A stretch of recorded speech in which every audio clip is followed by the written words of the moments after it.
dear students, hearty welcome to class 10th Value Education session. Today I am here to proceed with the 7th lesson of our Value Education series, Gems for Life. And the name of our lesson is Earn and Learn. Dear students, if you are not willing to learn, no one can help you. But if you are determined to learn, no one can stop you. With this beautiful quotation, let us proceed our today's topic, Earn and Learn. On the reopening day after the winter vacations, Miss Renu asked, "Shall we discuss how you spent your vacations?" and mentioned about the work of Hemant as an introduction. Do you know, children, who is Hemant? Hemant was the student of class 1st who came for cleaning up the serving containers and cutleries after the common meal organized by the school PTA. Hemant, who worked diligently with the elder boys without waiting for any instructions. After finishing the task, he told to ma'am, "Ma'am, I usually wash all the utensils and fill the water in the vessels before my mom returns from work." All the elder boys who heard him were astonished. These days, children are hesitant to do even small work and move away. Majority of you don't even know who does all the work at home, right?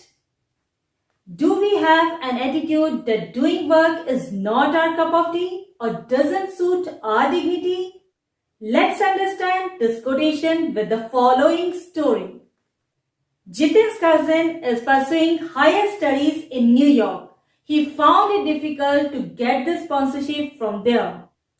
Fortunately, his professor allowed him to stay with him until he got a sponsor.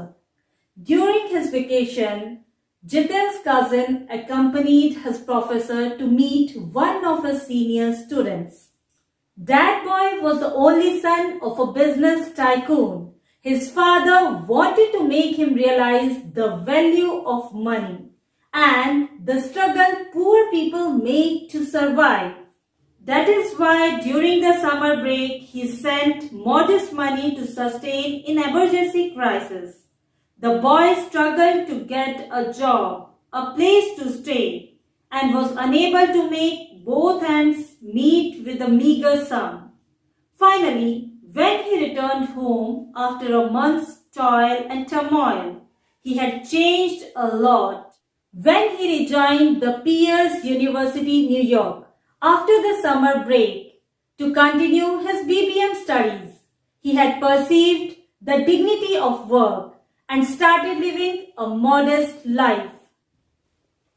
Have you heard of a young boy, Govind Jaiswal, who has become a successful IAS officer? Here is the story. Once, Govind Jaiswal, the son of an illiterate rickshaw puller, went to play at his considerably rich friend's house. He was insulted, disgraced, and literally thrown out. The arrogant father of his friend yelled at him, "How dare you come here and mix with my son? Don't you know who you are and where you belong?" Taunts and phrases like "however much you study, you will still be a rickshaw puller's son. What is your worth?" But these taunts and insults steeled Govind Jaiswal's determination and initiated a dream journey for him to become an IAS officer. A question, what to do so that people respect me, knocked him deep, and the answer he received from somebody. Either you request your father to change his profession or you become great, shook him from inside. It was impossible for him to change the profession of his father, so he chose the second.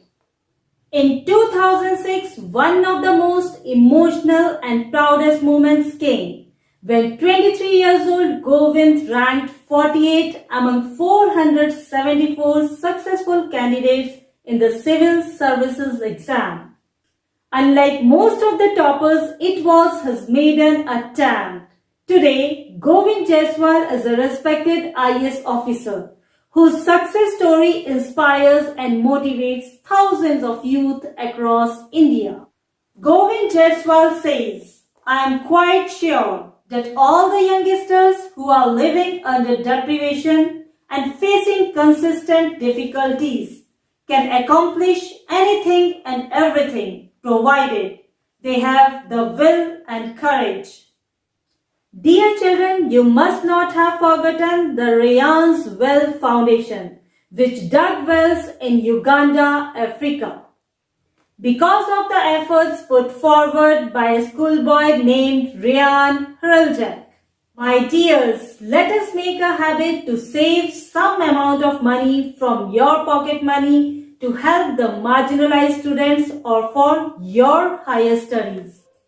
Dear children, here the words of Saint Chavra are quite relevant for today.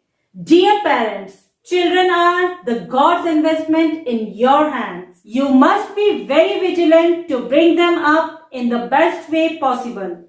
Give them proper care and protection while keeping a close watch over their educational pursuits. You must also encourage them to do the household works appropriate for their age.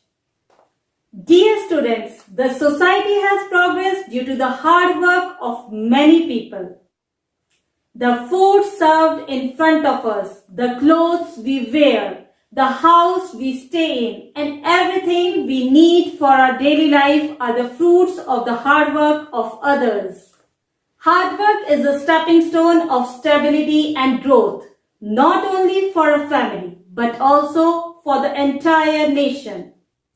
It is not advisable to stay away from working hard, however rich we are. Living without working is a sure road to destruction, sooner or later. My dear children, always remember the words of Dr. APJ Abdul Kalam.